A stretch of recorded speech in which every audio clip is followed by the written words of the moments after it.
Ce? Să vă vorbesc despre mine, nu? Sunt pitică.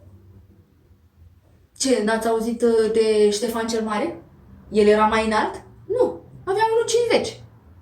Atenție, eu am 1,62. Deci hai că l-am luat. Sunt moldoveancă. Da, Moldova, tărâmul sărăciei. De acolo vin geniile, dacă nu știați. Eminescu, Alexandru Ioan Cuza. Da, am absolvit liceul teoretic Mihai Eminescu și Universitatea Alexandru Ioan Cuza. Deci, puteți să mă considerați atât un geniu, cât și o domnitoare a Moldovei. Sunt impulsivă. Atât de impulsivă încât dacă pui mâna pe mine s-ar putea să te corentezi. Sunt dependentă. Atât de dependentă, m-am apucat de la 14 ani și de atunci nu m-am mai lăsat. De cofeină, ce credeați? Să vă arăt și ceva, un bonus.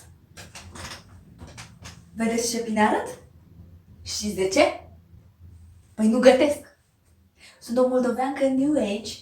Nu fac poale în brâu. Așadar, doamnelor, domnișoarelor, lăsați cratița. Vedeți ce bine arăt? Cozi. Coc. Ca un drac. Când spui moldoveancă, nu spui egal drac?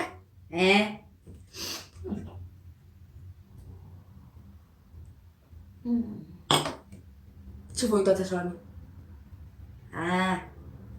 Credeți că-i vin, nu? Dar de ce? Că am spus că-s moldoveancă?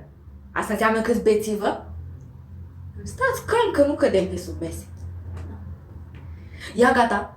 Haideți că v-am spus prea multe despre mine. Restul e secret. Oricum nu mă mai ia nimeni după discursul ăsta.